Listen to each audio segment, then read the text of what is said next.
Right, so some really sad news today. Former Deputy International Relations Minister and struggle stalwart Ebrahim Ebrahim has passed away. The 84-year-old's death was announced this morning after a long illness. Now, Ebrahim joined the anti-apartheid struggle in his teens. He served 2 spells in prison. He also shared a cell with former President Jacob Zuma at one point. During the Cadessa negotiations, he was tasked with establishing the Patriotic Front, bringing 93 organizations together. Let's take you to Ebrahim's home in Pretoria, where friends and former colleagues have been visiting. With us now is ANC stalwart Mo Shaik. Mo, thank you so much for joining us. This is a very sad day, but on the other hand, a day to honor a remarkable life. Absolutely correct, Sally. I couldn't have said it better. There have been lots of people coming here from the morning. We've just finalized the funeral arrangements for tomorrow. The Gauteng provincial government has declared this an official funeral, and it'll be at the West Park tomorrow, West Park Cemetery at 2 p.m. In the morning, there will be the normal Islamic rites done, and yeah, it's just really a sad day for a remarkable human being who spent 70 years of his life involved in fighting apartheid in this government, building a democracy, and taking our experiences to the world. We're going to miss him. We're going to miss him dearly. And of course, it comes just a day after the 8th anniversary of Madiba's death. It's a time for reflection for the country as we see these stalwarts leaving us. He made an extraordinary sacrifice because he spent so long in prison, and there were 2 spells. He was on Robben Island until, I think, 1979. Then he was released, and then I think in the 80s he was smuggled over the border from Swaziland, where he was living, and he was put on trial and sentenced to, I think, another 20 years, eventually released in 1991. He didn't have much time until his later years to live his life, did he really?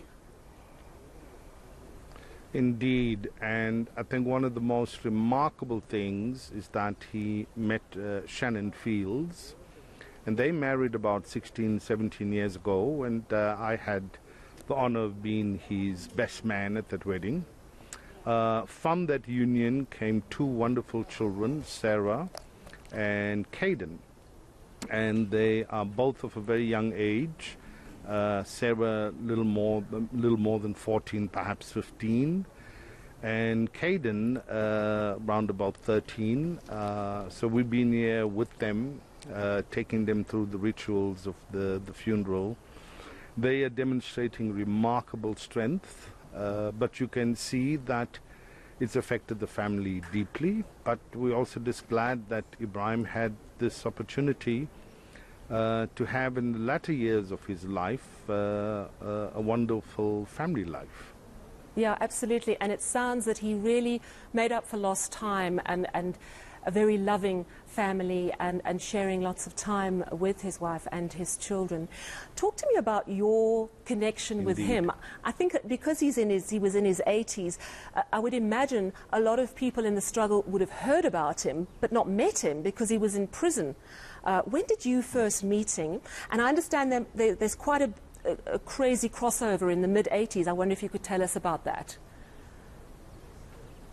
Indeed, I met Ibrahim in the early 80s in Swaziland, and I was, my unit, as you would know, was given the task of bringing Ibrahim into the country, which we did in 1985, in January of 1985, together with Cerise Soni, Eunice Sheikh, my brother, and we kept him in the country for 6 months in preparation for the Kabwe conference, which was taking place in June, July of that year.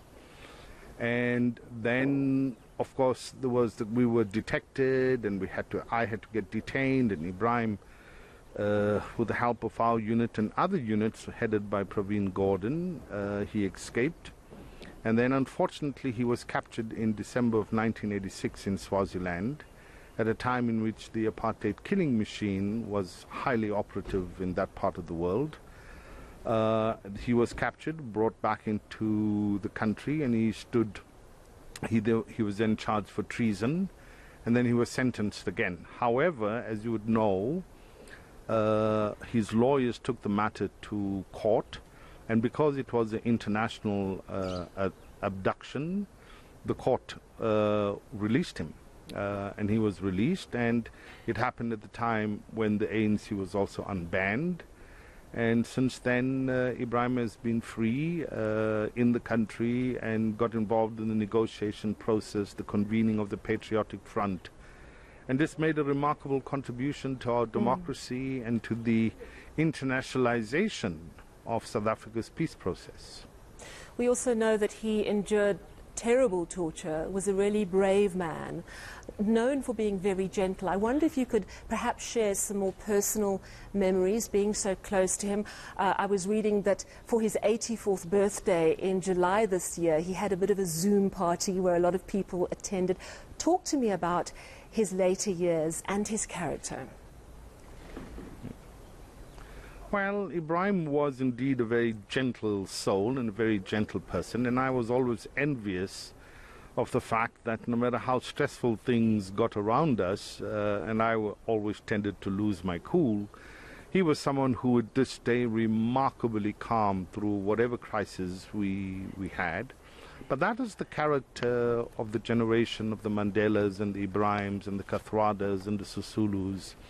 They were the epitome of calmness through crises, whereas we, the young lions at the time, now a little bit veterans in our own right, had much to learn from them in the way they conducted themselves. The one antidote I would give is that there was a time in the country in 1985, and I took him home to have a meal with my family. And unbeknown to me, we had a visitor that came from Cape Town, and sitting on the table, the visitor from Cape Town asked Ibrahim, "So have you ever been to Cape Town?" And of course, Ibrahim, for anyone who knew him, spent 18 years on Robben Island. He calmly said, "Yes, I've been around there." And we all, were very stone-eyed looking at him. I mean, is this going to come out because he was underground? But he had this sense of a remarkable soft humor to say, I've been around Cape Town. And of course, he was around Cape Town for 18 years on Robben Island. Yeah. Well, thank you so much for sharing those memories. And I just want to pass on condolences to you, to those comrades who knew him so well, and also to his family. What an extraordinary life, well lived. And thank you for speaking to us this afternoon.